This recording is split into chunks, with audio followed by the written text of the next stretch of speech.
Welcome to another episode of the Profitable Home Services Podcast. This is the podcast where we uncover hidden profit leaks. And I think we've done a pretty good job. Pretty much every episode we have found profit leaks. So by now, those of you who are our loyal listeners probably have a nice long list of different profit leaks that we've uncovered. Because our goal is we want your business to be wildly profitable. And on that note, I'm your host, Diane Gardner, and today we're going to dive into a topic that I think might be a lot of fun. I'd like to welcome our guest, Peter Lisoskie, and he's going to share some really cool information that he shared with me as we had a call a few weeks ago. And I think we can find some pretty good profit leaks in all this. So, with that, welcome, Peter. Thanks, Diane. I appreciate being here. It's gonna be a lot of fun. I've got a lot of I guess in the trenches stories as I grew my construction business and then eventually sold it off. So yeah, we'll have some good times. Yeah, as we were talking previously, we ended up talking about the concept of fish. And from somebody who lives in the Pacific Northwest, I've been to Seattle and I've watched them throw those fish around, amazed that they can catch them as well as they do. And it seemed like they always had so much fun. Yeah, And I thought that's really cool. But back when I saw it, I was a fairly young person and never thought about what was behind that. yeah. And so I just want to, for those of you who are watching on YouTube, here is the book Fish by Stephen Lundhen, Harry Paul, and John Christensen. Um, this will be a great resource for our conversation and some of the information that Peter's going to share with us today. Yeah, it's I grew up south of Seattle in Olympia, about 70 miles south, and then when I had my construction company, it was all over King County and Pierce County and Snohomish County. And Pike Place Market is, as you know, is right there in downtown Seattle. And it's an iconic market for you guys that, don't know about it. But if you maybe if you happen to follow, NFL football, you might have seen it a few times on Monday Night Football where they're throwing the fish and things. That fish market, the story I was interested because it's down there at the corner. There's a big brass pig there at the corner of the market. So if you're going to Pike Place Market, it has artisan stuff. It has the fish market. It has all kinds of foods and flowers and things like that. And it's really iconic in Seattle. The Pike Place Fish Market was started, well, he actually was bought way back when by John Yokoyama in 1965. And he actually, what happened, the story behind the fish philosophy was he had run it up until, well, he sold it, I don't know, in the 90s, but in the 80s, he was about to go bankrupt. Oh, no. And so, yeah, they were really struggling.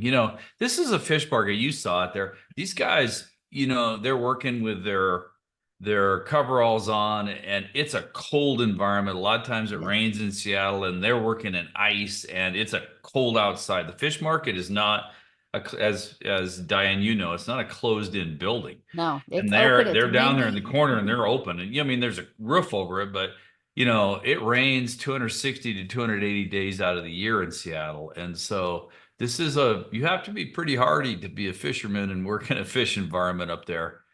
And so anyway, the story was, I looked all this stuff up because I was like, how did this, even come about? So John hired a consultant, and what the consultant had talked to him about is like, you have something really unique and special here, but it's really all about how the employees portray that to a customer base, right?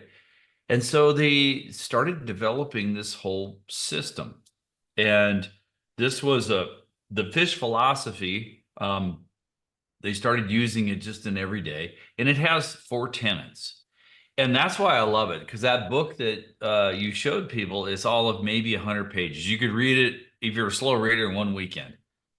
And so when I had my construction business, I started it the beginning of 2004. Um, I started with one lady in our home in an office and two employees. And 4 years later, almost five, I had 77 employees, Oh my and goodness. I sold it.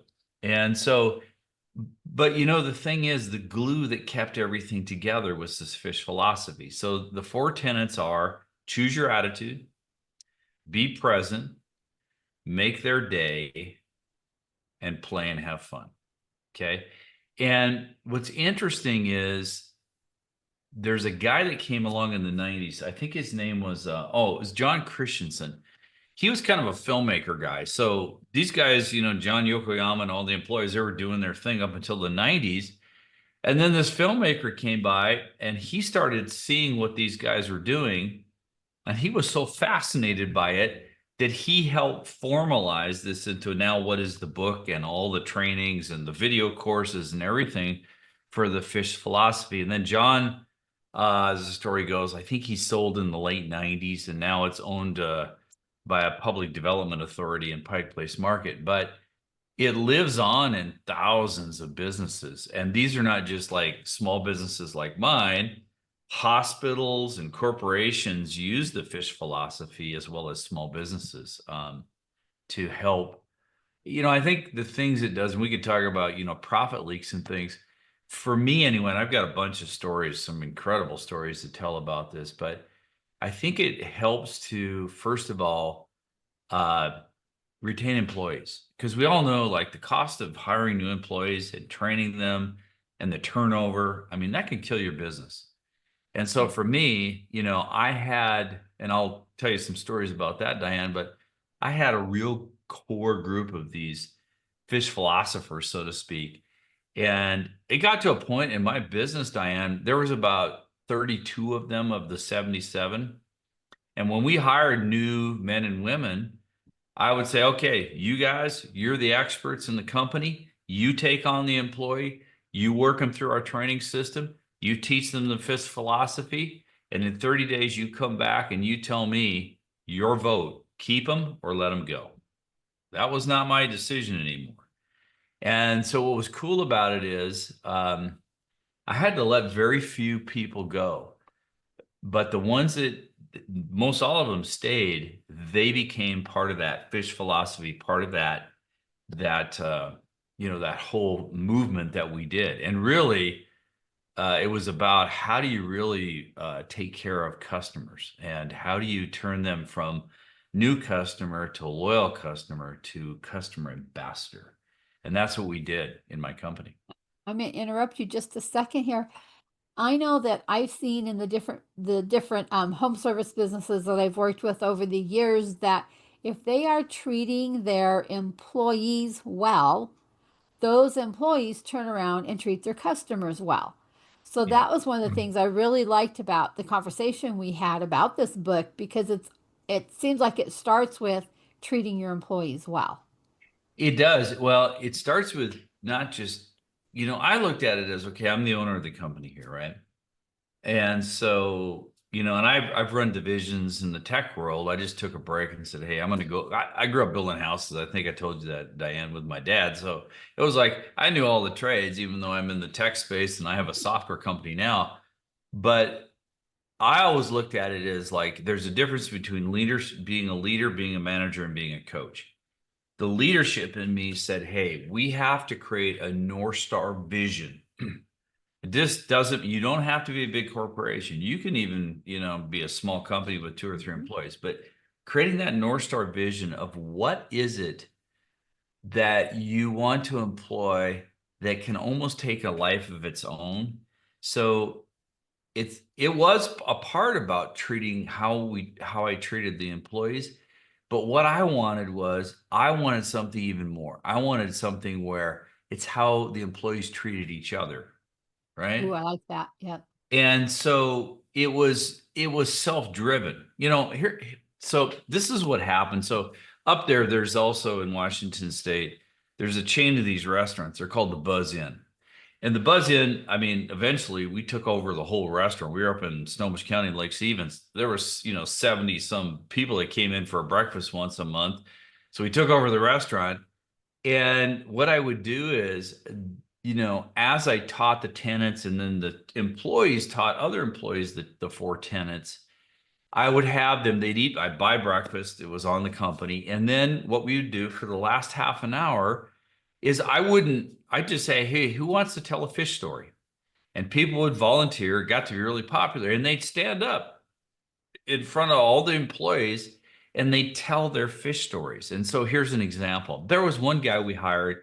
He was in his early 20s. And, when you're that age, you're a little immature. He had a girlfriend. They were fighting. And this one day, he was telling this story. This is real life stuff from a rough and tumble construction worker.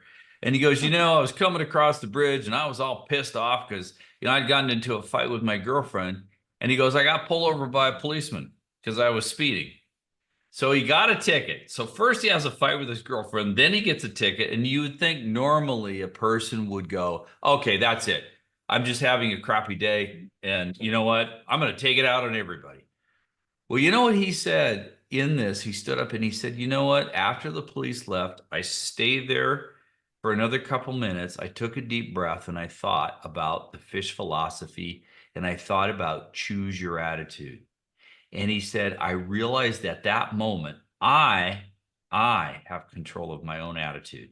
And whatever attitude I choose is going to rub off on other people, namely the customers that I'm serving today. So he chose his attitude to be happy, be playful, and to have fun.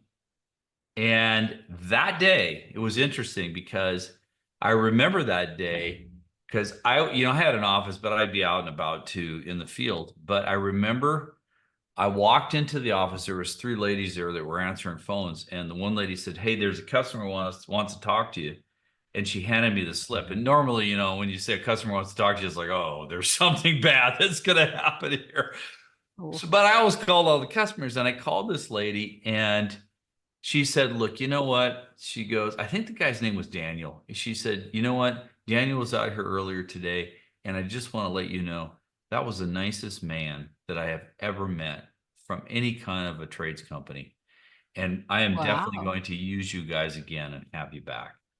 And I told Daniel that, and it made him smile. Now, he told the story in the Buzz In, and what I would do is I bought these. I get them; they were cheap, but I bought these little fluorescent goldfish. And so every time somebody told a fish story, they'd all clap and they'd throw them a goldfish and they'd catch it for their fish story.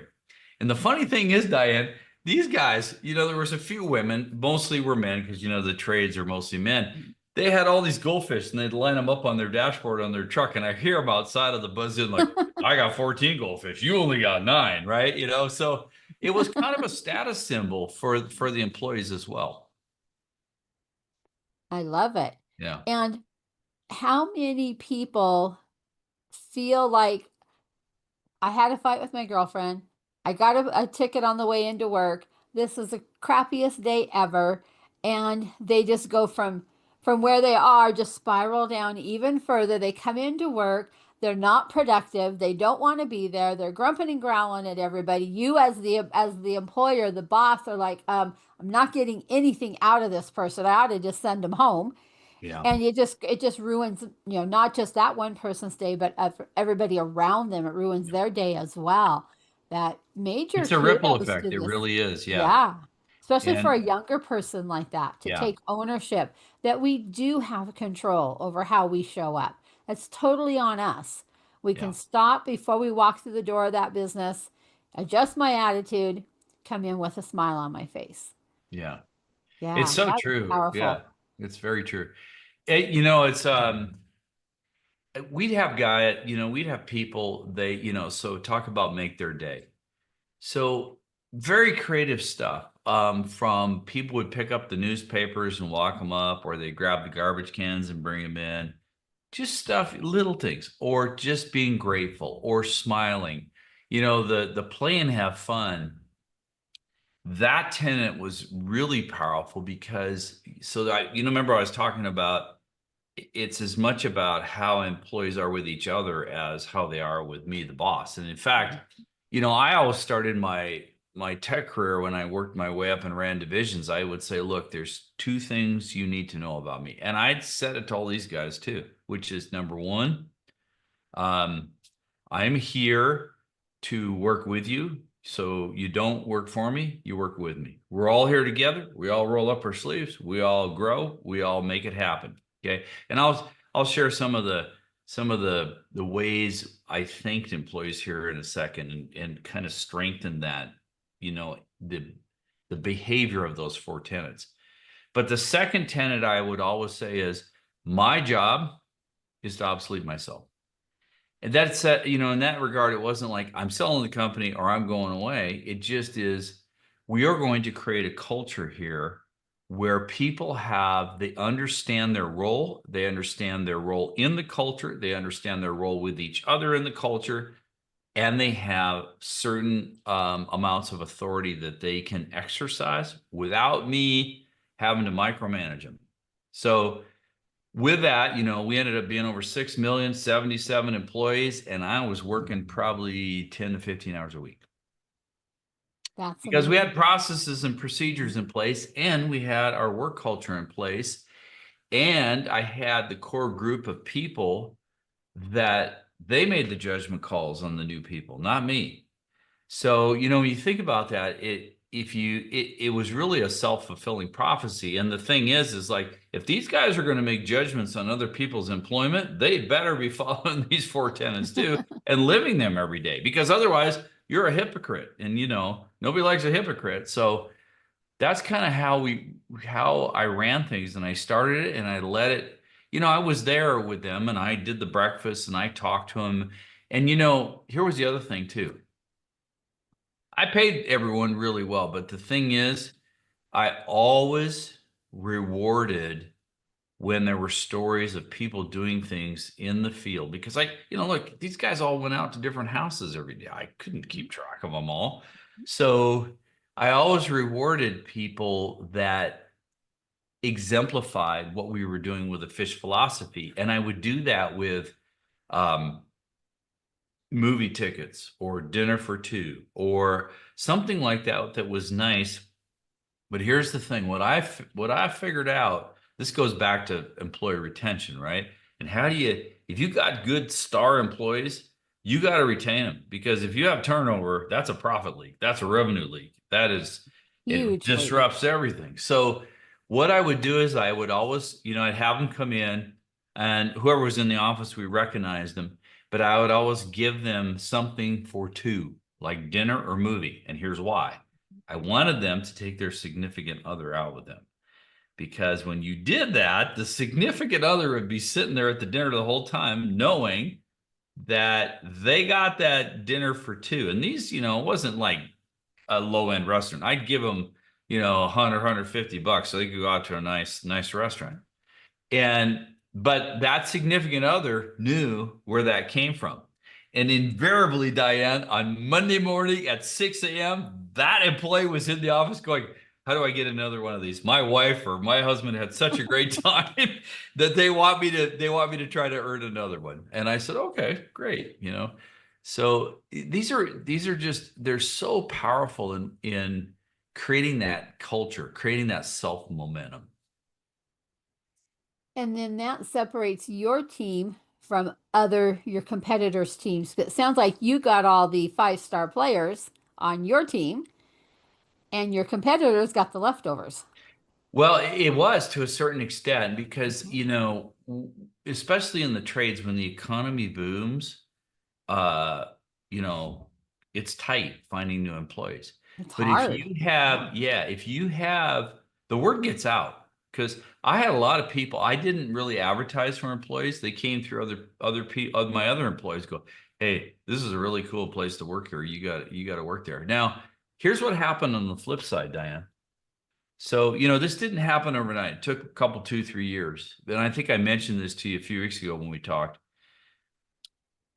I got to a point where I think at one time we had 289 or 297.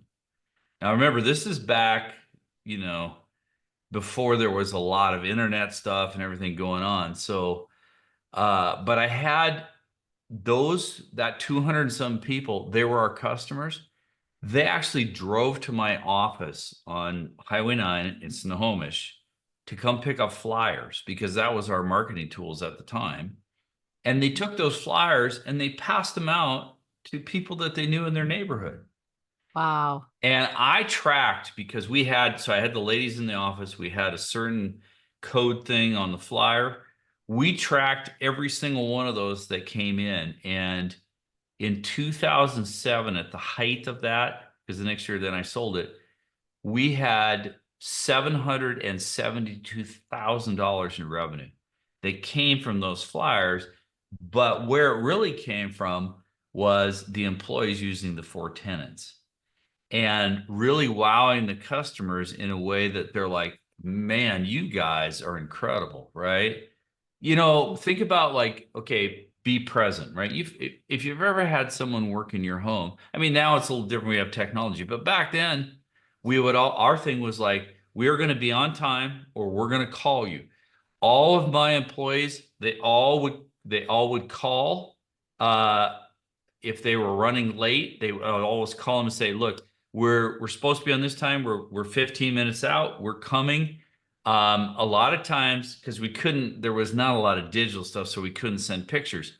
Mhm. But the office always was calling and communicating and being present with that customer. Because the worst thing a customer experiences with a lot of trades is they we'll show up between 8 and 2 p.m. It's like now they got to sit there and wait, and they're supposed to Wait. be at work, right?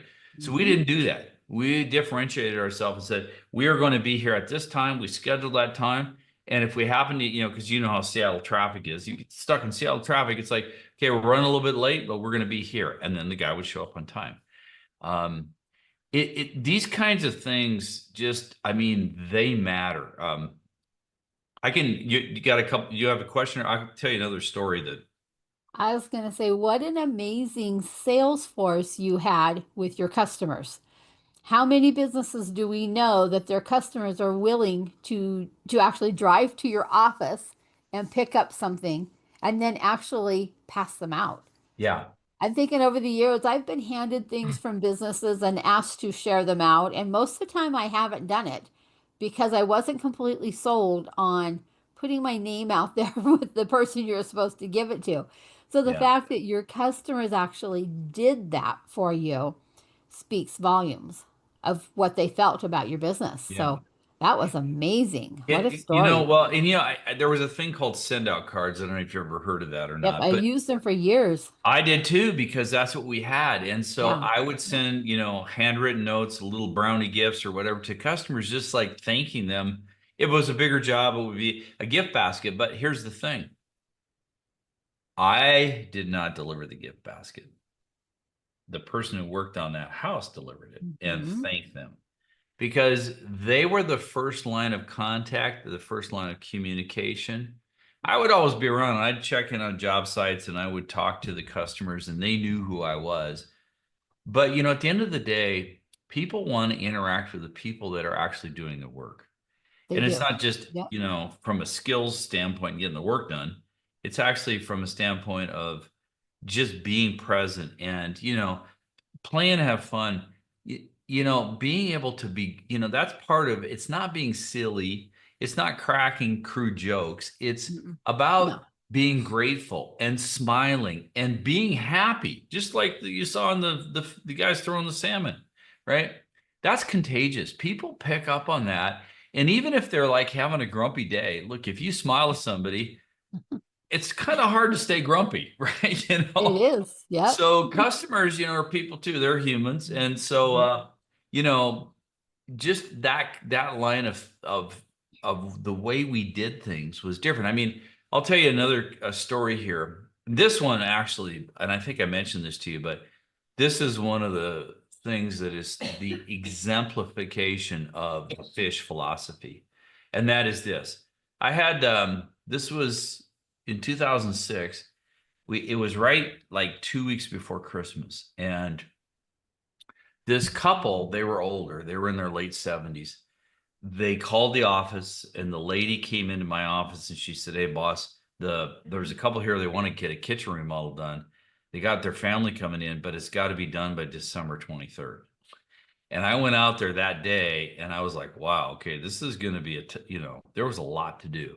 It was doable, but a lot to do. So I talked to them. I said, look, we can do it. Here's kind of what the bill's going to be. And they said, that's fine. Money's not the object. We just had heard about you guys and how you work. And I said, well, the only thing I ask is, are you okay with having my craftsman be into your home like at 11 o'clock at night working? Because that's the only way we're going to get this done. And they said, yeah, that doesn't matter to us. So I went back. There's these two Ukrainian guys. I'm half Ukrainian. These guys, Ukrainian guys, were working. These guys, there was Sergey and Oleg. And I came up to these guys and say, guys, look, I got this job to do. And I said, we got to get this kitchen remodeled and it's got to be done by December 23rd. And I kind of gave them the layout of the specs. I go, wow, boss, that's going to be kind of tough. I said, well, here's the thing. They're allowing you to work at night. Okay, that's good. There wasn't, oh man, I don't, and these are guys that had younger kids at home and things. They were all about, okay, let's get this job done. I said, look, I'm going to make it worth your while. You get it done by that time. Here's your bonus on top of what you're making. That'll give you a little extra, money for Christmas and things like that, right? So they start working. They're doing the stuff. I checked in once on them. Everything was going good. And what I didn't know was going on, Diane, was this. They were there and they started getting to know this old couple. Well, on December, I think it was 19th or 20th, the guy had a massive heart attack and he ended up in ICU, the older man. And so here's what happened. Oleg, now Sergey did too, but Oleg was primary because how I found out about this story was, okay, this happened in December. In March, there was going to be we had a handyman division. So there was a master craftsman award that came in. And so Sergey came into my office. It was on a Friday. He goes, hey boss, I got to tell you this story. So he told me this story. He goes, this was mostly Oleg. It wasn't me. Oleg, what happened is during that time, I think there was 4 or 5 days before the family came in, Oleg would work until 11 o'clock at night. Then he'd drive over to the hospital and he sat with the guy till like 3 or 4 in the morning. Oh my goodness. And then he drove back home, got 2 hours of sleep, and came back to work with Sergey. Okay. And this was going on all this time. I had no clue this was happening. So then, to add to that, on Christmas Day, he was still in the hospital, still in ICU. Oleg, he had 2 daughters. I think one was 6 and one was 9. Little kids. They wanted Santa Claus, enjoy their presents, all that stuff. He let them unwrap their gifts. They had to get dressed. He and his wife and the 2 daughters went to the hospital for a few hours and sat with him on Christmas Day. That's amazing. And now here's what happened after that. So on I think it was January 2nd, the guy died. He passed away. He didn't make it. The wife asked Oleg and Sergey to be pallbearers at the funeral. Oh my goodness. Wow. Yeah. So, this was all going on. And Sergey told me this whole story. And he goes, I really would like you to nominate Oleg for Master Craftsman of the Year because this was way above and beyond. And it exemplifies the 4 tenets of fish. And you know the thing, Diane? Sergey left. I said, hey, thanks, man, for telling me that. I sat in my office on that Friday. And I thought to myself, you know what? I'm the owner of this company, and I'm not sure I would have done that. See, this is everybody's a teacher, everybody's a student. He taught me something that day. So I did the whole thing, and Oleg got it. So they flew him and his family down to Colorado. There's like, I don't know, 700 people at this banquet thing. And it got to the end award, Master Craftsman. And Andy Bell, he's the franchise owner, he announced it. I came up and I told this story and people started to tear up. And when it was time, Oleg, standing ovation, they're all clapping. He's coming down with his family. He goes up to the stage and I hand the mic over to him and he's standing there at the podium, Diane. He said, I just want you guys to know when I was a little bit younger, I was always out in it. It was all about what's in it for me and what do I get out of this and how much can I make? And he said, you know what? I realized from working with Peter and this fish philosophy that there's more things in life that are more important than just grabbing as much cash as I can. And he said, these four tenets of the fish philosophy has taught me a new way to live. And he pointed at his two daughters and he said, I'm teaching it to them on how they should grow up and live their life. Wow, that's an amazing story. You gave me goosebumps on that one. Yeah. Well, it gave me goosebumps too, Diane, because this is exactly what I was talking about. The Mhm. exemplification of a work culture that runs on its own. You don't need the boss. You don't need the No, no, leader. What you no. do need is you need to instill something like that and all the positive benefits. Look at the customer ambassador force we had, the employee retention we had. I mean, you talk about profit leaks all along down the line. You fix it with your people, and you can fix a lot of the numbers. Yes, you can, because we all know that probably the biggest expense on your P&L is your people. It And the was. It is. Yeah. cost of turnover is months and months of their salary if you lose somebody and have to train somebody up to take their place. Yeah. So, yeah, you plug some huge profit leaks just by sharing and implementing that fish principle with your team. Yeah. That's Yeah. amazing. Yeah. And there's so many stories like that that I can tell, from that. And to this day, we have a smaller team in my software company, but I still employ these same principles. We still talk about them. Um, and I think it's important because, when you're dealing with people and how people deal with other people, like we talked about already, it's not just to focus on the customer. It's Mhm. also a focus on the employees, but it's a focus on each other, right? And like you said, Diane, if you don't start with the internal first, you're never going to have it for the customer. No. And it'll also spill over into your vendors. Yes. They'll notice. Yeah. And they'll say, what's going on over at that company? This is pretty nice. Yeah. Because vendors don't get thank yous and stuff from people. They just don't. They get grumped at because you didn't get it to them fast enough, Yeah. or it Exactly. costs too much or whatever. But yeah, if you've got a culture of being thankful and being present and making somebody's day, that can't help but spill over into your vendors as well as the rest of your team. Yeah. And by the way, if you look at it from well, the second most expensive thing for me, besides the payroll, was marketing, right? To Yes. keep the machine going. Yep. Keep it. And you know what? It's just certainly helped when we had a whole bunch of people referring work to us. It kept Oh, the cost yes. down, right? Yeah. That CAC goes down, the customer acquisition cost, because you're having people who believe in what you do. And here's the thing. I'm not going to paint this as a rosy situation. There were times when we screwed up bad and we didn't do the job right, and the customer was upset, and I'd come out and go, okay, first of all, I acknowledge that was not done correctly. So we're going to fix that on me. And we'd get it fixed. And I always say a lot of times it's not whether you do perfect work or not. What customers are looking for is, if you don't do perfect work, how are you going to fix it for them? Right? Right. Provided it's reasonable, right? Right. So we always did that, based on what's reasonable and getting the job done right. And that also helps for customers to go, wow, I can refer this company because I know the friend Mhm. of mine that they're going to work on their house, they're going to do the same thing for them. Right. Yeah. Yeah. Love these stories. This is amazing. Thank you so much for sharing them. You're welcome. Yeah. It's fun. It's fun when you get a group of people and you get the momentum, and you get people working together, and they're happy and they're laughing and they're having a good time, while they're making a good living. I think too much today. I mean, especially even now with all this remote work and things, there still has to be a way to bind people, to bind individuals, even if we're working, through video chats and Zoom and like what we're doing here, Diane. It's important, that I always talk about it as, I call it a first thought, right? And if your first thought is to sell somebody their transaction, they're probably Mhm. never going to be loyal. You're a Nope. commodity to them and they will shop you.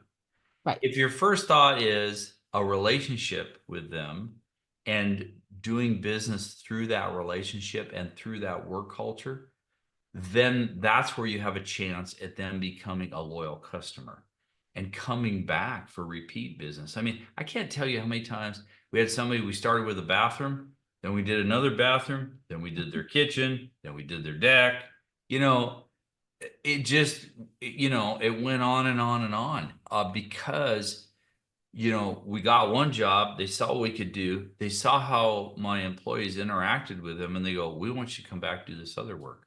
You And greatly, again, lifetime value of the customer is a yeah. biggie. I was just going to say, you greatly increased your lifetime value of your customer.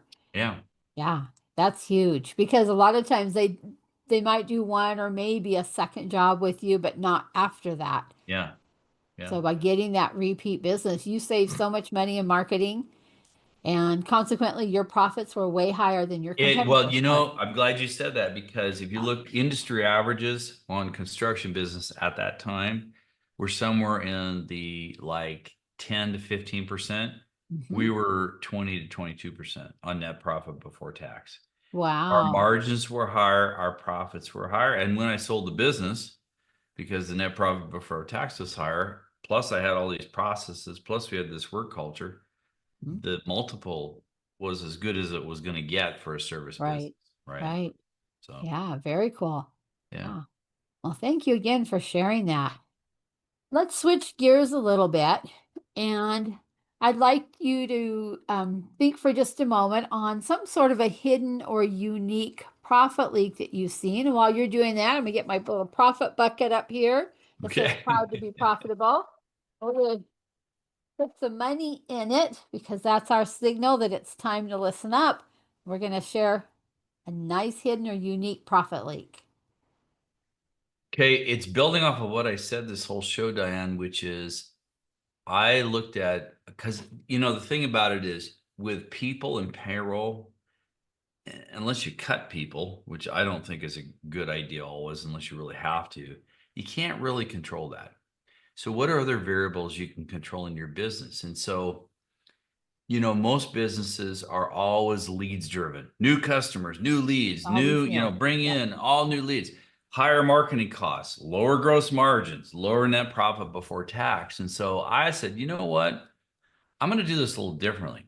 I'm going to flip the model, and we're going to focus on more customer retention, more return customer and customer referrals. And that's what I did. That's all the stories I told you, which was driven by the work culture, which allowed me to lower the number of leads and marketing costs that I had, which in turn increased our gross margins and also our net profit before tax. So I tell everybody, look, if you have a small business, and even for me now, in software, it's called churn. Do whatever you need to do to increase your customer lifetime value. There's a lot of studies, they show that if you can increase your customer lifetime value by 5%, your revenue can go up by 25 to 75%. Right. And Yeah. so to me, that is the hugest profit leak that a business has, because they're so focused on new leads and new customers, they forget the ones they have on the backside. I know as I'm talking to my own coaching clients or prospects, and the question comes up, when's the last time that you reached out to your current customer list? And I get this deer in the headlights look of like never type Yeah. of a thing. Yeah. Yes. I did every And Friday. You can yeah, only call so many people, but I would call, depending on the length of the conversation. Every Friday, I picked up the phone and I called 5 to 10 customers every Friday. That was part of my job, because it was so important that they heard from me. And, I learned a lot of stuff oh, I from bet. customers. They'll, if they're upset, they'll tell you. If they're happy, they'll tell you. But I will say this, in all of, and we didn't get a lot. But if you get an upset customer, what I learned is most of the time, they just want you to listen. Yep. They want to feel heard and validated. Now, if we needed to go fix something, yeah, we'll go fix something. But really, it was more about, they would always say to me, it's like, thank you for listening to me. Thank you for taking the call. I was really frustrated by this, and you took the time to listen to me. and hear me out. And I really appreciate that. That's huge, right? Yeah. Well, Peter, if somebody wants to learn more about what you're doing, because I know now you're working more in software, you're not in construction anymore, but I know that you still have value that you can share with other contractors and home service businesses. And Yeah. how can they go about reaching out to you? Well, if you're up on LinkedIn, just look up my name, Peter Lisoskie. You can connect with me there. And I actually have connections with other home services like Contractor Nation and other, things that I'm affiliated with through my software company, Relatable. But they can find me on LinkedIn up there, and my email is up there. They can email me. And I'm happy if somebody has a question about like how did you grow your business from nothing to over 6 million and in about 36 months, I can share some of the stuff I did. It's timeless. It works. It does work. Yes. Mhm. Yes. All righty. Well, thank you so much for joining us and for sharing this wonderful philosophy of the fish philosophy, and for all the great stories that you shared, and even for the goosebumps that you gave me from your story. It's like, wow, I have never heard of a team member going above and beyond to Yeah. that extent before. Well, That was when you get goosebumps, that's usually a good sign that there was something that was done right. And you know what? For me, Diane, it wasn't done right by me. It was done right by one of my employees. yeah, And and that that's matters huge. the most, right? Yes. Yeah. And it's not like you asked him to do that. He just did No, it on his own. did it on his That was own. just Yeah. so amazing. Yeah. Yeah. Yeah. Wow. Boy, you have really challenged all of us now. How can we go about implementing this same type of a philosophy or a strategy, whatever you want to call it, in your business? How can you turn your team into a team that lives and breathes the fish philosophy? How can that spill over into your customers? What can it do? So I'm hoping you're feeling very challenged and excited about going and digging further into this.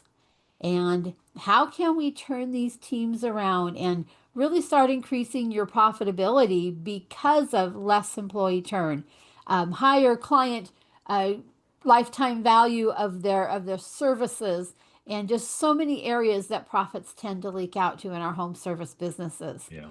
So I'm just hoping you walk away from this episode ready to jump and take some action. And so, with that, I'm going to just say remember, it's not how much money you make, it's how much of that you actually keep. That is our important piece. That's the piece that we monitor so much because we do want you to be wildly profitable. We want you to join me in saying, I'm proud to be profitable.